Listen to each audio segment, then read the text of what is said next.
Sa oras pong ito, mga kapatid, ang paksa na ating pag-aaralan ay mababasa dito po sa Luke chapter 8, verse 18. At kung kayo po ay may mga Biblia, basahin po natin. Ang sabi ng Biblia, ingatan ninyo kung paano ang inyong pakikinig, sapagkat sino mang mayroon ay bibigyan, at ang sino mang wala, pati ng inaakala niyang nasa kanya, ay aalisin. Mga kapatid, itong sulat ni Lucas ay bagay na kanyang nasaksihan at narinig. Isinulat para po sa atin na maintindihan at malaman po natin ang mga bagay po na sinabi ni Jesus nung siya po ay nabubuhay pa. Inuulit ko po, sinabi ni Jesus, ingatan ninyo kung paano ang inyong pakikinig. At ang paksa na ating pag-aaralan, ingatan ninyo kung paano ang inyong pakikinig. Ingatan ninyo. Ito po mga kapatid ay pagpapakita ng bilin sa lahat po ng magsisisunod sa ating Panginoong Yesus. At ang Luke chapter 8 verse 18, bago yan maging 18, kung itataas niyo po yan mga kapatid, nagsaysay po ang ating Panginoong Yesus patungkol po sa mga tao ng mga bagay patungkol po sa uri ng mga tao na nakikinig. No? Yun po yung apat, naalala niyo po yan, yung apat na kinaroroonan ng binhi na sinasabi ng Biblia na ang binhi ay ang salita ng Diyos at ang salita ng Diyos yung unang binhi. Saan daw po napunta mga kapatid? Ito po ay napunta sa wayside o sa daanan. At ang sabi dyan, tinuka, kinain mga kapatid ng mga ibon na wala rin, hindi po tumubo. At yung pangalawa naman pong binhi ay napunta saan? Sa batuan.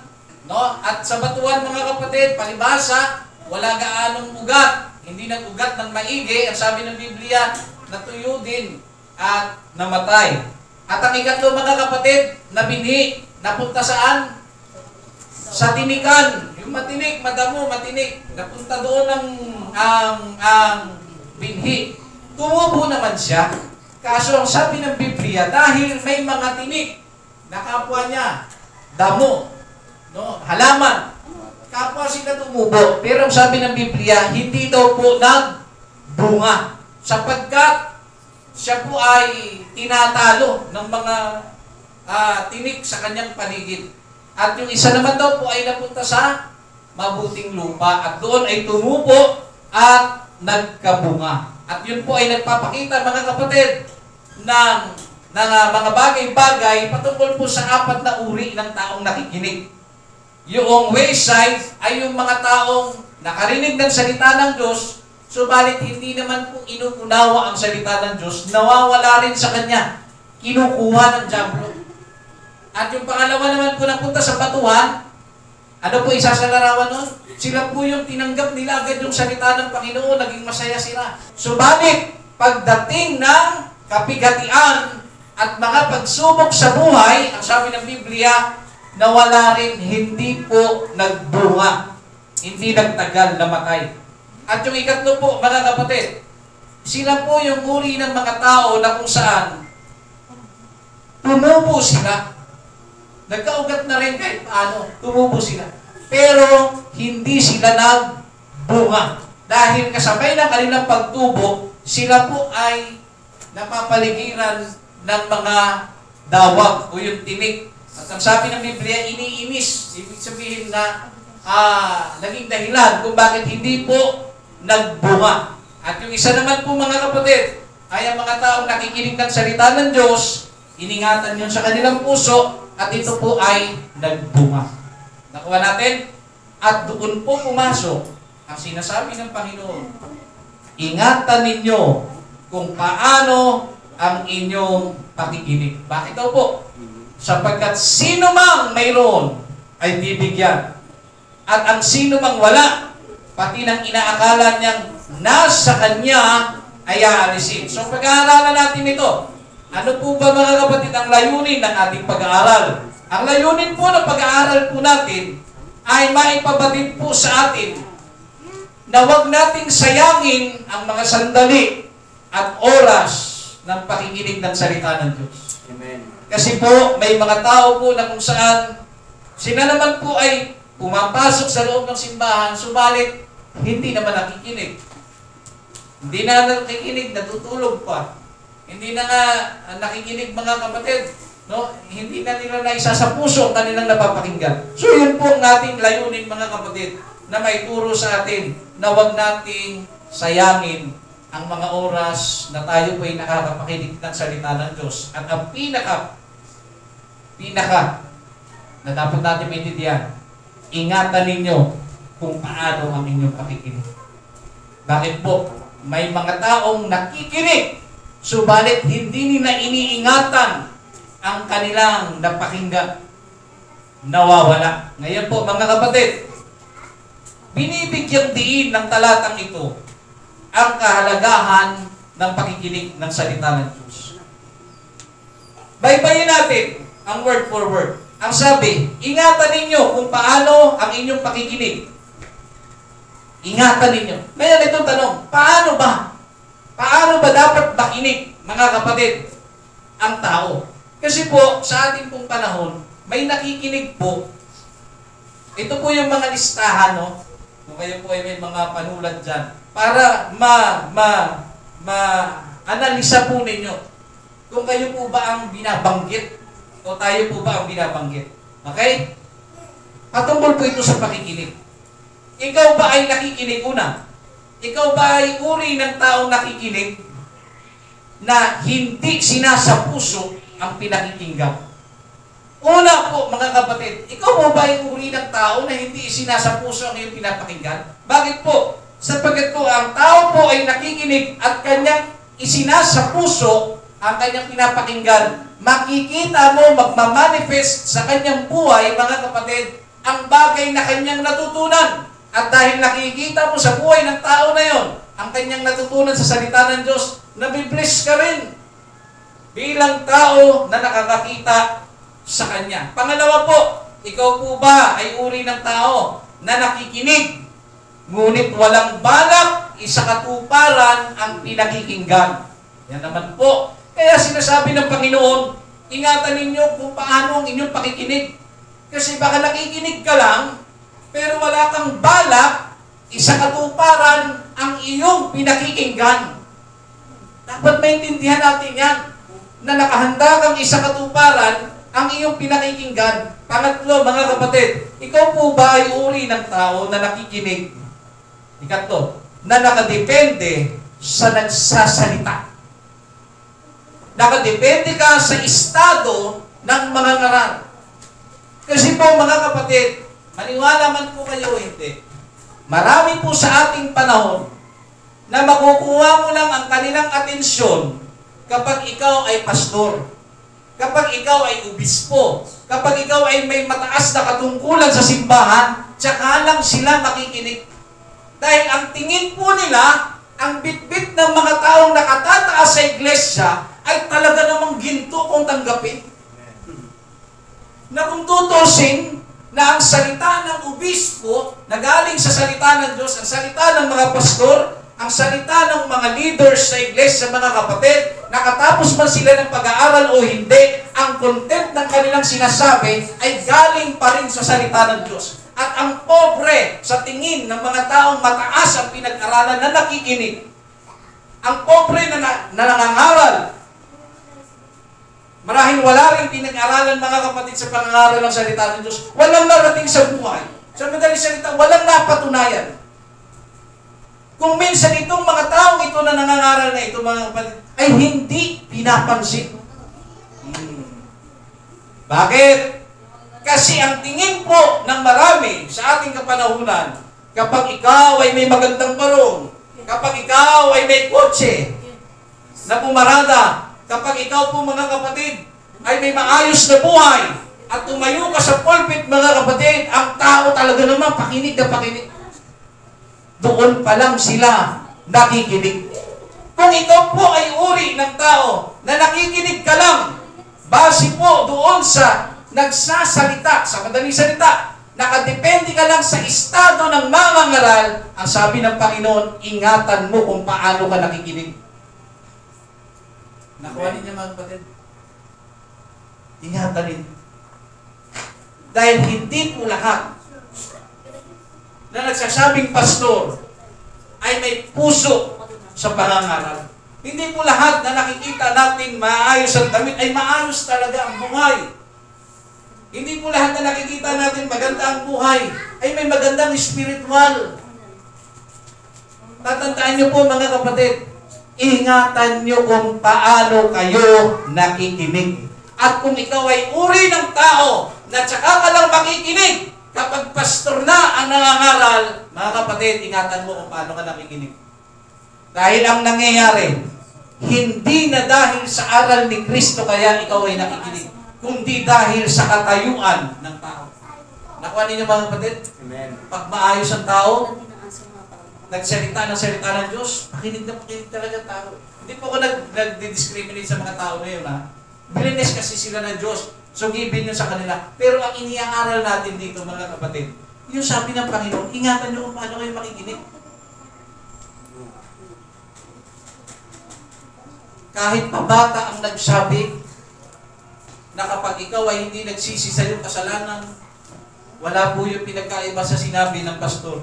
Kapag di ka nagsisi ng iyong kasalanan, may impyerno ka. Parehas lang na content yun. Ang problema lang, yung tenga natin at yung pagtingin natin sa nangangaral. Ikatlo po mga kapatid, ikaw ba ay uri ng tao na nakikinig, ngunit pinipili lamang ang nais na papabor sa sariling kalooban. Ulitin ko po, ikapat, ikaw po ba ay nakikinig, uri ng tao na nakikinig, ngunit pinipili lamang ang nais na papabor sa kanilang o sa kanyang sarili. Ano ba ibig sabihin? Sino po yung mga tao na pag nakikinig sila, pagka masakit ang salita ng Diyos, nagagalit sila? No. Nagagalit sila. Ibig sabihin, sinasalag po nila ang salita ng Diyos.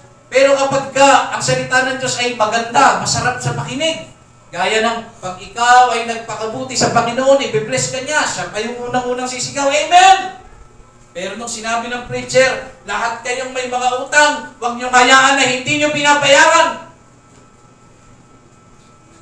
Sakit parang pinaparinggan ako ng pastor namin Grabe Sinasalag.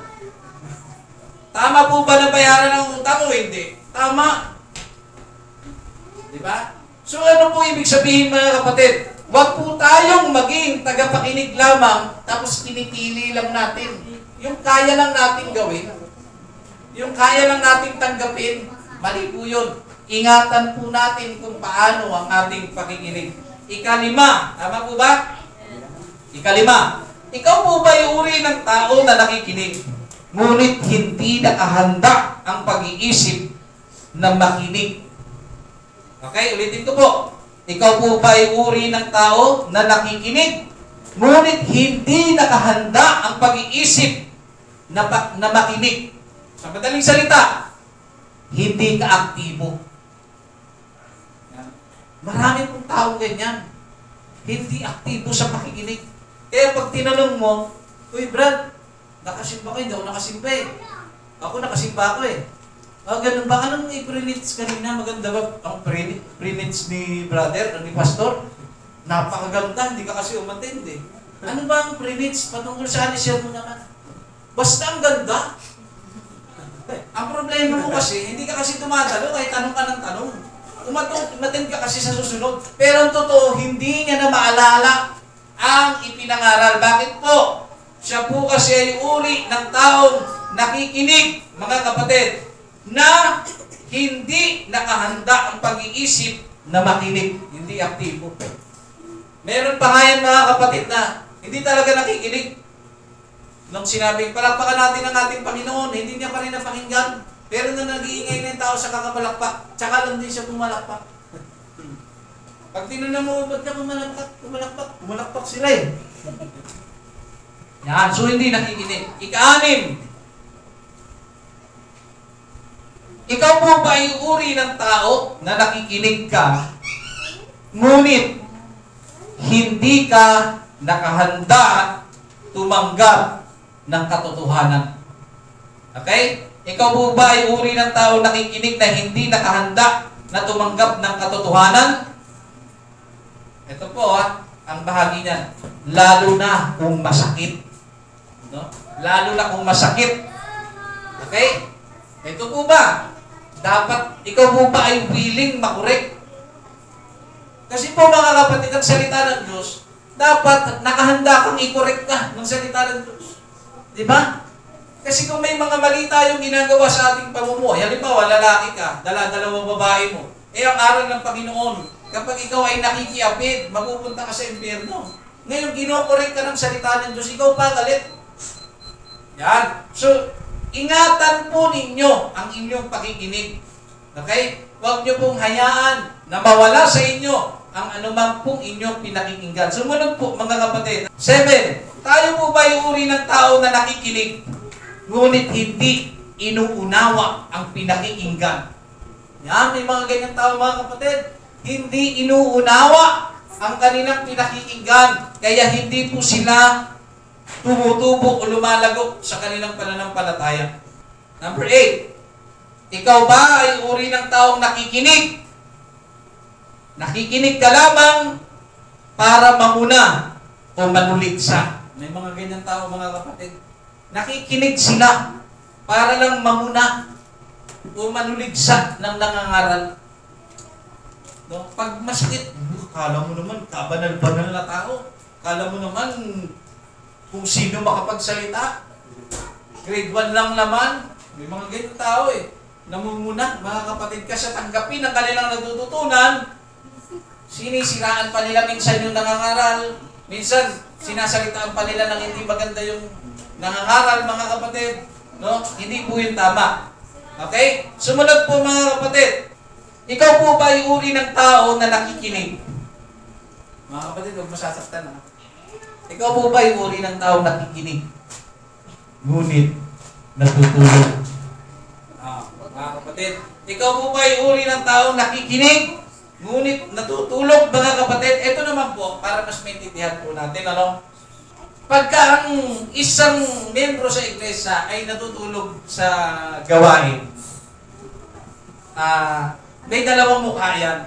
Baka puyat lang, kaya hinahayaan matulog.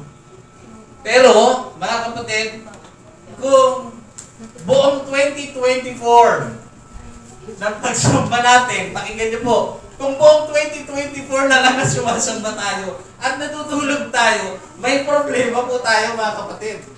Pero kung nakakatulog tayo paminsan-minsan, once a month,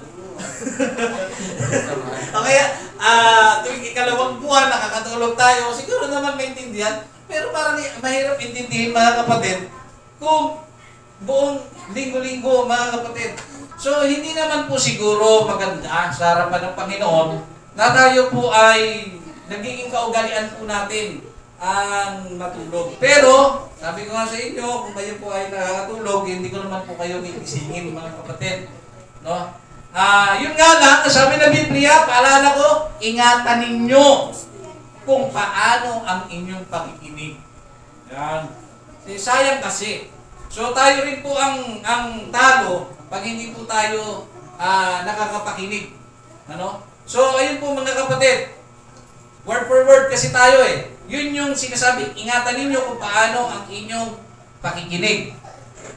Sumunod, sapagkat sino mang mayroon ay bibigyan. Dito tayo, mga kapatid.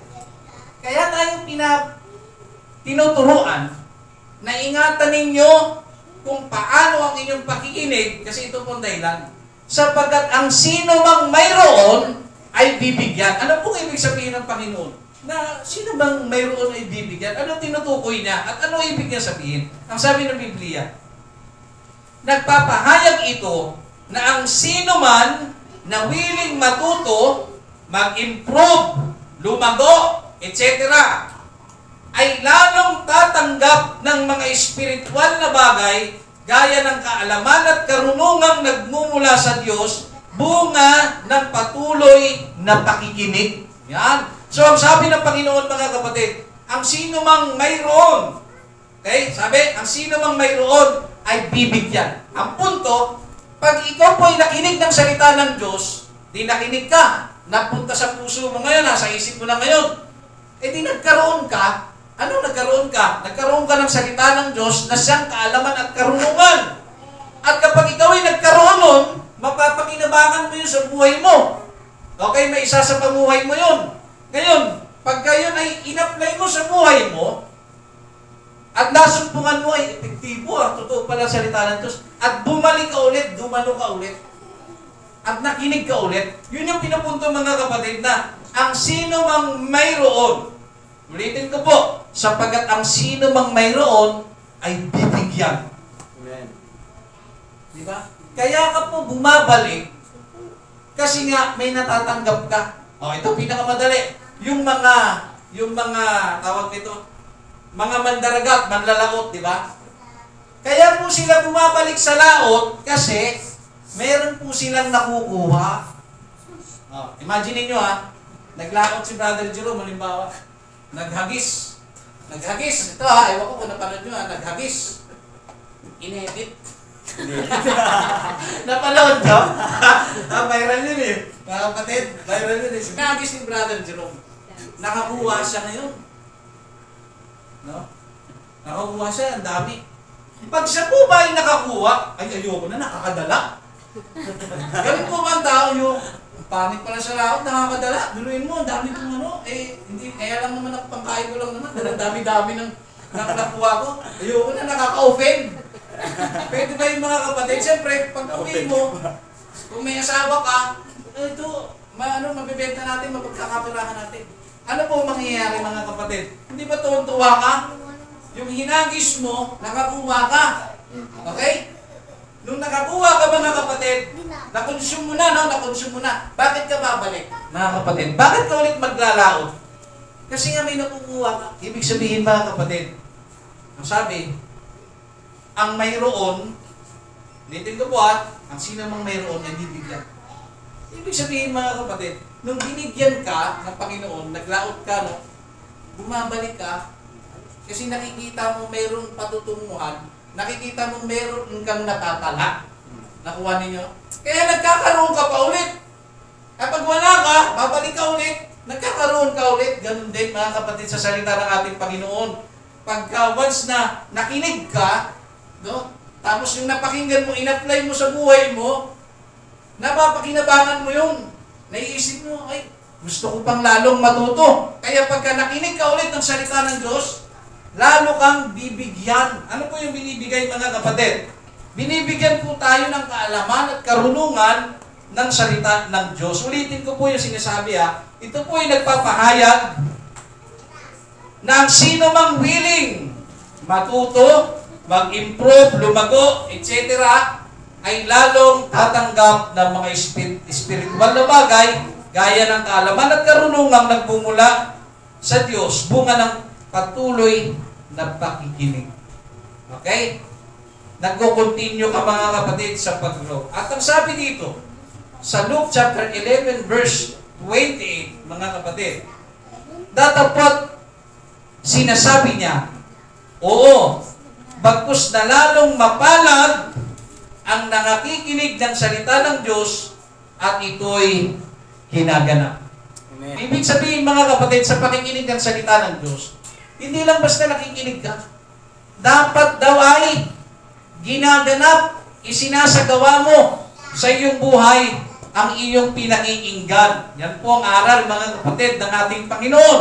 Ngayon po, at ang sino mang wala, dito tayo mga kapatid, dun sa huling salita ng Luke chapter 8. Yung ibig sabihin ng salitang, at ang sino mang wala, pati ng inaakala niyang nasa kanya, ay aalisin. Ano po ibig sabihin? Pakinggan niyo po mga kapatid, para po matutunan natin lahat. Itinatampok po ng bersikulo na ito ang potensyal para sa mga hindi aktibong nakikinig at naghahanap ng katotohanan na mawala kahit ang pinaniniwalaan nilang naiintindihan nila. Biruin nyo pati yung mga bagay na inaakala mo na naiintindihan mo sa salita ng Diyos, mawawala sa iyo. Pakinggan niyo ang salita, aalisin. Nakuha niyo? Amen. Yung salita ng Diyos na inaakala mong nasa iyo pa, aalisin po yun sa iyo. Bakit? Kasi hindi naman nagbubunga yun eh. Kasi sa salita ng Diyos dapat nagbubunga ka. Pag nakinig ka, pakinggan nyo ha, pag nakinig ka, dapat tumutubo. At pag tumubo, dapat nagkakaroon ng bunga. Ganon din, mga kapatid. Ang binhi, pag hinagis mo yan sa lupa, hindi pa pwede, mga kapatid. Kung usapang mabuting lupa, ha, pag hinagis mo ang binhi, mag-uugat yan, tutubo yan, at magbubunga. Ganon din, tayo po.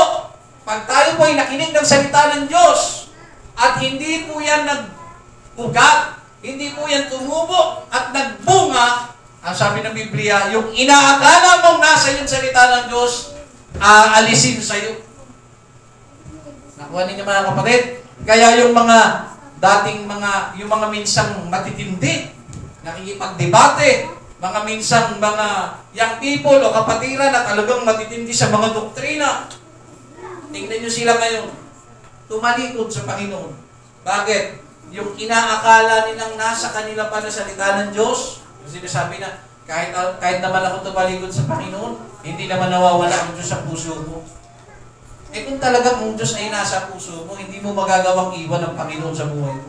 Amen. So ano pong ibig sabihin mga kapatid? Yung inaakala mong nasa iyo pa, aalisin sa iyo. Nakuha natin mga kapatid. Sumunod po.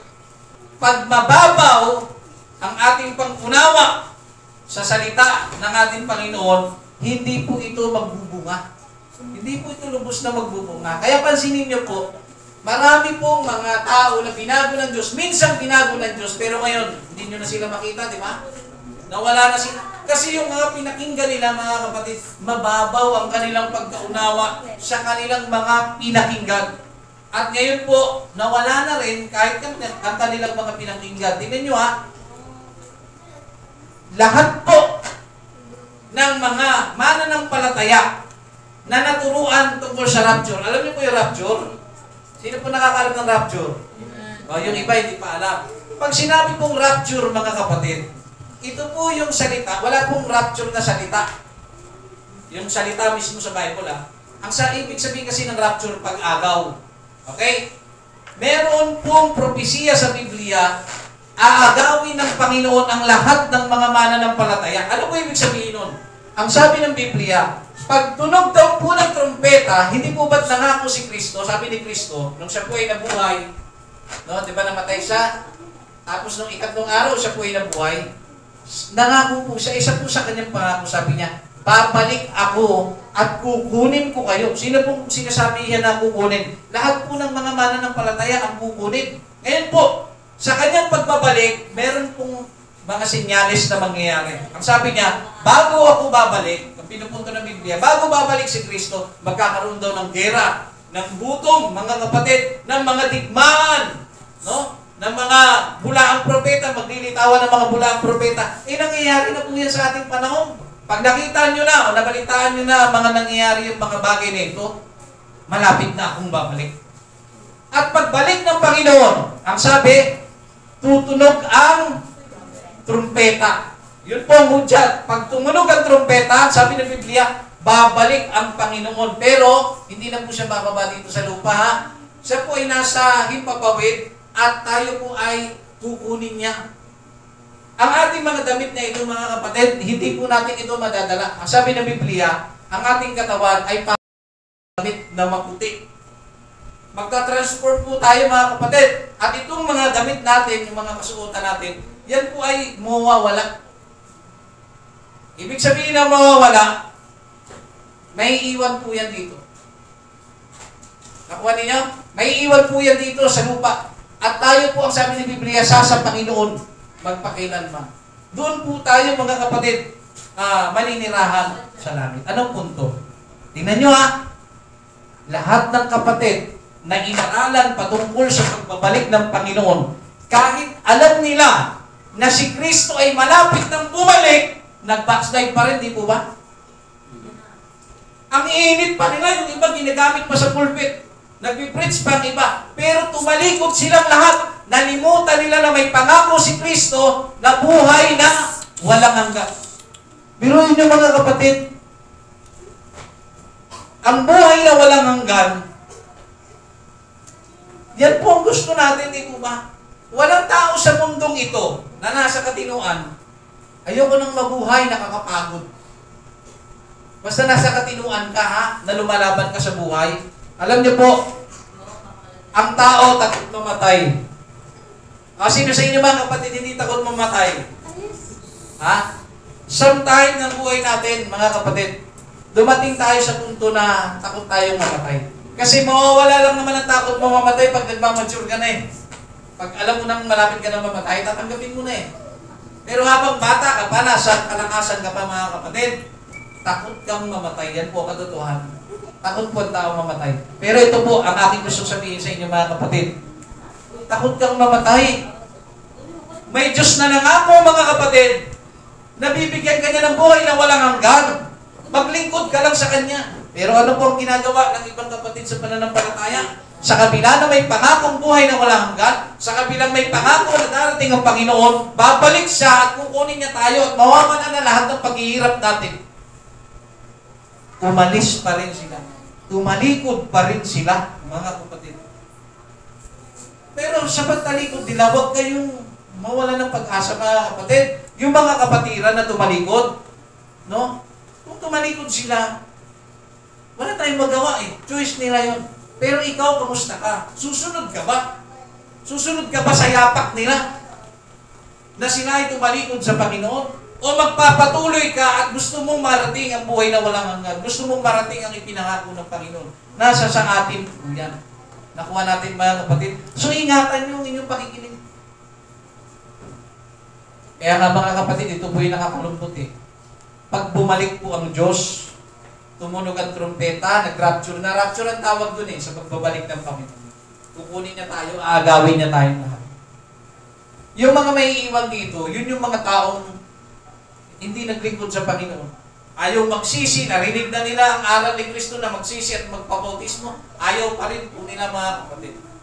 Ano po ang nangyari? Pagdating po ng rapture, magsisisi silang lahat. Sa huli ng pagsisisi mga kapatid. Bakit? Hindi po sila makakasama sa pagbabalik ng ating Panginoon.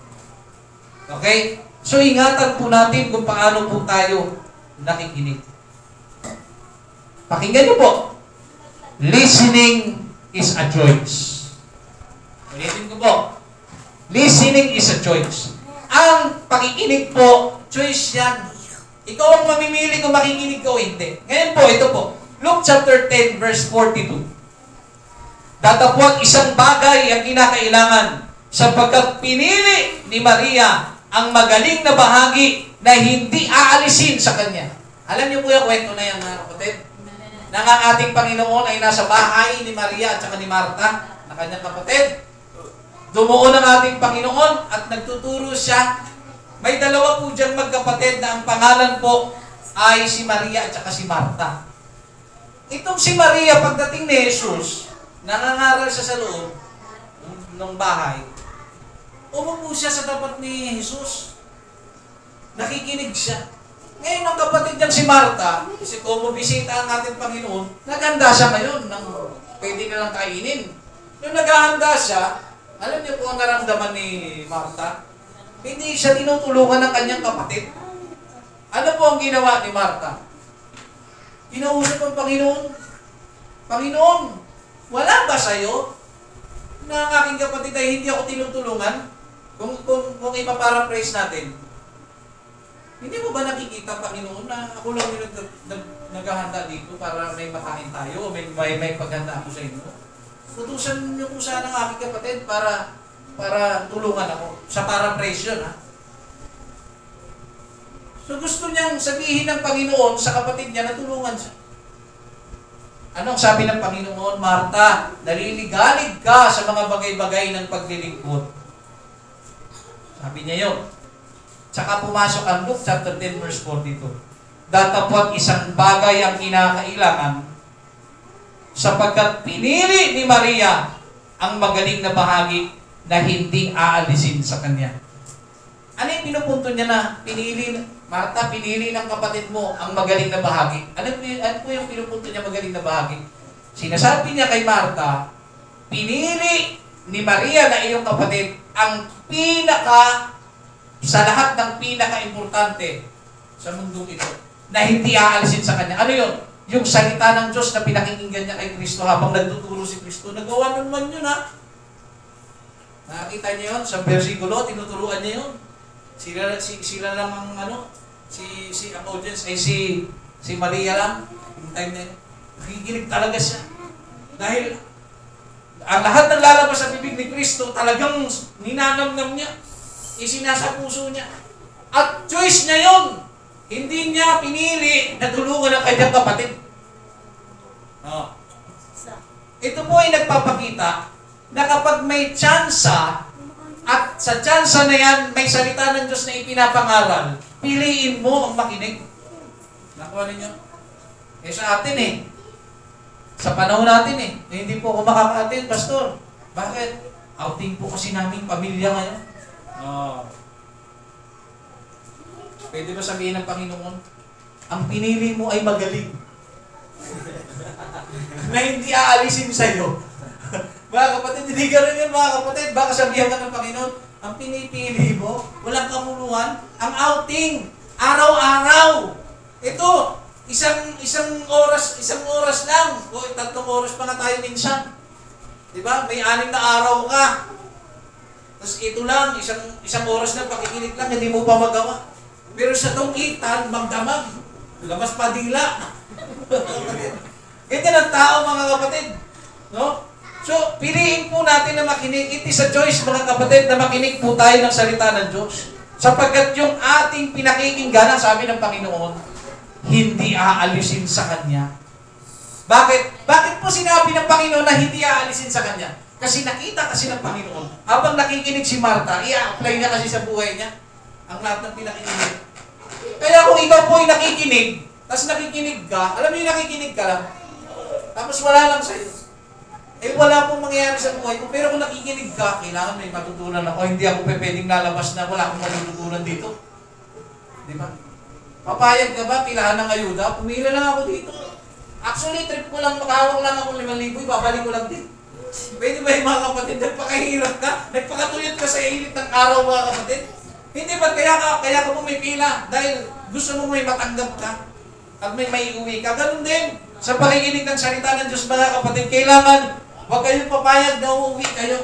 Na wala kayong bit-bit, mga kapatid, na pagkatuto. Ngayon po, ito po ang dapat niyong tandaan. When you choose to listen, you are choosing to grow. Yan po ang tandaan. When you choose to listen, you are choosing to grow. Ibig sabihin, kapag pinili mong makinig, pinipili mo rin na lumago sa pananampalataya. At ito pa ang isa, mga kapatid. Listening is nothing if you are not living in it. Ibig sabihin, mga kapatid, mababaliwala, mauuwi sa wala ang lahat ng ating pinakikinggan kung hindi naman po tayo mamumuhay sa ating pinakikinggan. O hindi po natin isa sa buhay ang ating pinakikinggan. Ang sabi dito, sa pakikinig natin, natututunan natin kung paano mamuhay bilang Kristiyano. Okay, pakinggan niyo po ito. Kanina, tinuturo ko sa inyo kung gaano kahalaga ang pakikinig na dapat ingatan natin kung paano tayo nakikinig. Ngayon po, sa pakikinig nyo ngayon, meron po tayong matututunan na kapupulutan natin ng aral. Sabi ko rin kanina, huwag kayong papayag na lalabas kayo na wala kayong matutunan. Ito po ang ating matututunan ngayon. Kung ikaw po ngayon ay nasa sitwasyong parang kung kailan ako naglingkod sa Panginoon, bakit parang ang hirap lalo ng buhay? Kung kailan ako naglingkod sa Panginoon, doon kami nag-aaway ng asawa ko. Kung kailan kami naglingkod sa Panginoon, doon kami nag-aaway ng anak ko. Kung kailan ako naglingkod sa Panginoon, nagiging kaaway ko mga kapitbahay ko. Ayan. Yung mga sinasabi ko, negatibo po yan, ha. Ngayon po, pag-aaralan natin. Paano po ba natin ito dapat tanggapin? Paano natin ito tawag ito? Paano natin haharapin ang mga bagay na ito? Ang sabi po, mga kapatid, pakinggan niyo po. 2 Timothy chapter 3 verse 12. Ang sabi po ng Biblia, pakinggan po ninyo. Oo, at lahat na ibig mabuhay na may kabanalan kay Kristo ay mga babata ng pag-uusig. Inuulit ko po. Sabi po ni Apostol Pablo kay Timoteo sa ikalawang sulat niya, oo, at lahat. Okay? Nagbabanggit siya ng lahat. Sino yung lahat? Ang sabi ng Biblia, lahat ng ibig mabuhay na may kabanalan kay Kristo Jesus ay mga babata ng pag-uusig. Kita niyo mga kapatid? Kaya kung magtatanong ka, bakit Panginoon ko kailan ako naglingkod? Tsaka ako maraming kaaway. Tsaka ako, hindi magandang trato sa akin ng mga anak at asawa ko. Bakit ganito? Pakinggan niyo maigi. Bakit? Kasi sumusunod ka na kay Kristo. Nakukuha ninyo mga kapatid?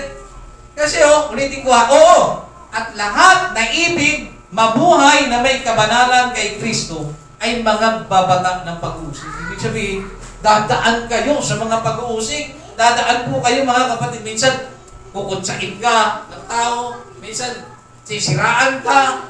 Minsan, kung ano-anong sinasabi sa iyo na pawang kasinungalingan. Di ba? Minsan, i-discourage ka pa. Ngayon, kapag tayo po ay nagdadanas ng mga ganyan, ang sabi ng Biblia, mga kapatid, lahat ng yan, kaya nangyayari, kasi sumusunod tayo kay Kristo. Ibig sabihin, may epekto. Kasi kung naglilingkod po tayo sa Diyos, at parang wala po tayong, alam niyo yun, ganun pa rin ang buhay mo, ibig sabihin, baka walang nagbabago sa'yo. Di ba? Dati, kainuman mo pa tatay mo pag Sabado. Pero nakakilala ka kay Kristo, ayoko na mag-inom. Bawal yan sa araw ng Panginoon. Yan ang ano mo. Kaya, pabago-bago ka ng religion, wala na yung banding natin. Tingnan mo, nagtatalo na kayo ngayon ng tatay mo. Dahil ayaw mo na mag-inom eh. Ayaw mo nang, minsan pag Sabado, dalawa kayo ng nanay mo, nagtutokit kayo. Yung, alam mo yung sumahod ka, sahod, tara, tokit tayo. Diba? Binigyan mo, yung sinahod mo, binigyan mo yung nanay mo, ninabanan mo, nagtokit kayong dalawa. Mga kapatid. So ano ibig sabihin mga kapatid? Yung pagbabago mo, pakinggan nyo, yung pagbabago mo ay nakikita ng mga tao, kaya kanilang inaatake ngayon. Dati kang sinungaling, nagsasabi ka na ng totoo. Sinumbong mo, wala ka talaga, wala na akong tiwala sa'yo, best friend pa naman kita. Diba? Mga kapatid, nagsasabi ka na ng totoo. Nag-away kayo ngayon, nagagalit sa'yo ngayon. Bakit? Kasi sumusunod ka na kay Kristo eh. So, ito po, ito lang gawin yung motivation. Kapag kayo po ay inaatake na ng mga mahal nyo sa buhay, tapos minsan ganito yan, kakasimba-simba mo. Wala naman napapala yung buhay mo. Simba-simba ka dyan, binubuhay mo lang ang pastor ninyo. May mga ganyan pong tao, mga kapatid. So, isipin nyo maigi. Salamat, Panginoon. Kasi nararanasan ko yung sinasabi mo sa salita mo na ang lahat na ibig mabuhay ng may kabanalan kay Kristo ay mga babata ng pag-uusig. Salamat po sa pag-uusig, Panginoon, dahil nakikita nila na nagbabago. Pero kailangan po ba tayong panghinaan kapag gano'n? Huwag po natin iisipin, mga kapatid, na pinaparusahan tayo ng Diyos. Hindi po. Ang sabi ng Biblia, Matthew chapter 5 verse 11, mapapalad kayo pagka kayo'y inaalimura at kayo'y pinag-uusig at kayo'y pinagwiwikaan ng sari-saring masama na pawang kasinungalingan dahil sa akin. Nakuha ninyo mga kapatid? Napakaganda ng salita ng Diyos. Ang sabi niya, mapapalad daw po ang mga tao na inaalimura, minamaliit, pinagsasalitaan ng hindi maganda, mga kapatid. Sinisiraan puri ka, mga kapatid. Ginagawan ka ng kwento na hindi katotohanan, sari-saring masama na pawang kasinungalingan dahil sa akin. Okay? Kung dahil kay Kristo, nagdadanas ka ngayon mga kapatid ng mga salita na kung saan ay talagang kung ano below the belt na mga kapatid, nakakaranas ka ng mga pag-uusig sa buhay mo, ang sabi ng Biblia, mapalad ka. Kaya huwag mo sasabihin malas ka. Simula na naglingkod ako, nagkamalas-malas ako, hindi po. Ang sabi ng Biblia, ang tawag sa iyo ng Panginoon, mapapalad kayo. Dahil sa pangalan ko, dahil sumusunod kayo sa akin, kaya kayo, kung ano-anong kwento ang naririnig ninyo, sinisiraan kayo ng pamilya ninyo, etc. Sabi, mapalad kayo. So, panghawakan nyo yan, mga kapatid. Panghawakan nyo. Kung 10 taon ka na, hindi ka pa nakakaranas ng pag-uusig sa buhay, baka hindi ka naglilingkod sa Diyos.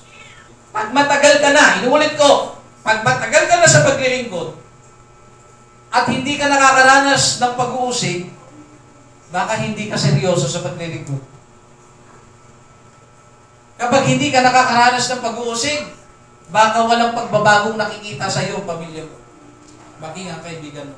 Ngunit kung may pagbabago at nagbubunga ka mga kapatid, kahit sa ayaw mo sa gusto, atakihin ka talaga ng mga taong ito. Gaya ng pinag-aralan natin kanina, tao po ba talaga ang umaatake sa iyo? Hindi. Yung masamang espiritu na nakatira doon sa tao. Na kung tutusin, kung si Kristo o ang Panginoon, ang aral ni Kristo ay nasa buhay ng tao na yon, na naninira ng buhay, pinagsasalitaan ka ng hindi katotohanan. Kung ang Panginoon ay sumasa kanya, hindi kanya gagawa ng kwento. Nakuha niyo mga kapatid? Nakuha po ba natin? Amen. Yun. So, tandaan niyo po yan. Huwag kayong magalit sa mga tao na uusig sa inyo. Ipanalangin niyo na lang sila. Kasi hindi naman sila kalaban niyo eh. Yung espiritu na nasa kanila. Kailangan niyo silang bahagian ng salita ng Diyos para makatakas sila dun sa espiritu na nasa kanila. No? So, tuloy po tayo mga kapatid. Isaiah chapter 51 verse 7. Bahagi pa rin po ito. No? Kapag ikaw ay naglilingkod, dadanas ka daw ng pag-uusig. At dahil sa Panginoong Isus, nagkakaroon ka ng pag-uusig, ang sabi ng Biblia, mapalad ka. Ito naman po ang susunod. Ang sabi sa Isaiah 51 verse 7, inyong pakinggan ako. Sabi ng Panginoon inyong pakinggan ako. Ninyong nakakaalam ng katwiran, bayan na ang puso ay kinaroroonan ng aking kautusan. Huwag ninyong katakutan ang mga pula ng mga tao o manglupaypay man kayo sa kanilang paglait. Amen. So kapag kayo po hindi lalait, pinagbibikaan ng hindi magaganda, ang sabi, huwag kayong matakot. Lalo na kung halimbawa asawa mo na. Subukan mo magsimba ngayon. Wala ka ng dadat ng asawa ngayon. Subukan mo magsimba ngayon. Ang mga damit mo, ilalabas ko na doon na yan sa ano. Ihahagis ko yan. Ang sabi ng Biblia, pakinggan nyo. Pakinggan po ninyo. Huwag ninyong katatakutan ang pula ng mga tao. O manglupaypay man kayo sa kanilang paglaki. Huwag kayong panghihinaan mga kapatid. No? Bago tayo magtapos, ano po ang lesson na ating makuha? Sabi dito, huwag kayong magsawa, huwag kayong mapagod, huwag kayong matulog sa pakikinig. Dahil sa pakikinig at pagganap sa inyong pinakikinggan, makakamit natin ang kaligtasan na ipinangako ng ating Ama na nasa langit. Ito lang naman kasi ang punto eh. Gusto ng Panginoon, kung makikinig ka, huwag kang mapapagod makinig. Huwag kang magsasawa na makinig. Isabuhay mo ngayong pakikinig. Dahil sa katapos-tapusan ng lahat ng ito, mga kapatid, nasa atin ang huling halakhak. Kung sila, inaatake nila tayo, mga kapatid, hayaan mo, panahon nila yan. Pero pag sa oras ng Panginoon, ay babalik na, tutunog ang trompeta. Sabi ng Biblia, sa Panginoon tayo magpakailanman. Kaya ito ang aral ng Panginoon. Ingatan ninyo kung paano ang inyong pakikinig. Ingatan ninyo. Dito ko ito gustong tapusin, mga kapatid. Hindi po ang templo ang nagpapalago sa isang tao. Hindi po porket malaki ang simbahan, lalago ka sa pananampalataya. Hindi po porket maliit ang simbahan, ilalago ka na sa pananampalataya. Isa pa ang punto. Hindi po porket walang pinag-aralan ang namumuno sa iglesia, ay wala ka nang matututunan. Hindi rin po porket may tinapos ang mga ngaral, may maganda at marangyang buhay, maayos na pamumuhay, sa kanila ka lalago. Nakuha nyo? Hihimayin ko, gusto ko itong maintindihan ninyo. Huwag kayong mainggit. Sa church namin, mainit. Buti pa sa church ninyo. Sa church namin, boring. Wala kasing TV o kaya projecto. Alam niyo mga kapatid, it is not about projector, TV, o physical church. Kaya ka lumalago. Kasi may mga ganun pong tao. Kung ako lang mabibigyan ng pagkakataon at ako ay may pera, lilipat ako dito sa inyo. Tapos bibili ako ng bahay dito malapit sa simbahan ninyo. Kasi alam ko dito ako lalago. Napakalaking edis. Napakalaking edis. Aalis na ako dito. Pupunta ako sa ibang simbahan kasi hindi na ako nalago dito eh. Lilipat ako, baka sakaling pag lumipat ako, doon ako lalago. Sabi ng Panginoon, ingatan nyo kung paano kayo nakikinig. Kahit sabi, tinan nyo ha, sila Apostol Pedro, ang sabi ng Biblia, walang pinag-aralan. Marami po sa kanila. If I'm not mistaken, si Apostol Pablo lamang po ang talagang may pinag-aralan sa kanila. Pero marami sa mga apostol, ang sabi ng Biblia, walang pinag-aralan. Hindi nakapag-aral ng Bible School. Hindi ko sinasabi na hindi importante yung Bible School sa panahon natin ha. Inaano ko lang yung dati. Hindi nakapag-aral ng Bible School. Walang kahit anong napatunayan o achievement. Pero, hindi nila pinigilan ang Diyos na sila'y gamitin. Pinagamit nila ang kanilang buhay para ipangaral ang Ebanghelyo. Isipin nyo, ang mga unang Kristiyano, 120 sila sa upper room. Nakuha nyo? Kasama ng 12 apostol. 120 po sila doon sa Acts chapter 2. Bago po sumiklab ang Kristyanismo, 120 sila. Pero marami po sa kanila, mahirap, walang pinag-aralan. Tingnan nyo nagtuturo sa kanila ng banal na utos ni Kristo, walang pinag-aralan. Pero, bakit? Bakit sila matibay sa pananampalataya?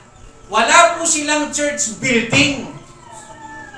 At yung upper room, mga kapatid, no? Yung upper room po, mga kapatid, na kanilang pinagtitipunan, ang sabi po sa history, bahay po yun ng nanay ni John Mark.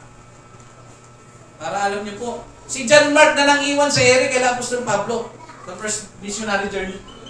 Yun ang pinagkakatipunan nila. Doon sila nananalangin, nagpe-fellowship, naghahayag ng salita ng Panginoon. Pero tingnan nyo, walang projector, walang magandang building. Okay? Hindi mga nakapag-aral. Pero bakit sobrang tibay nila?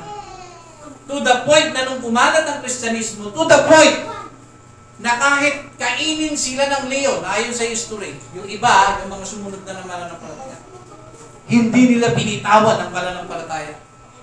Yung iba itinali na para sunugin, pero hindi nila binitawan ang pananampalataya.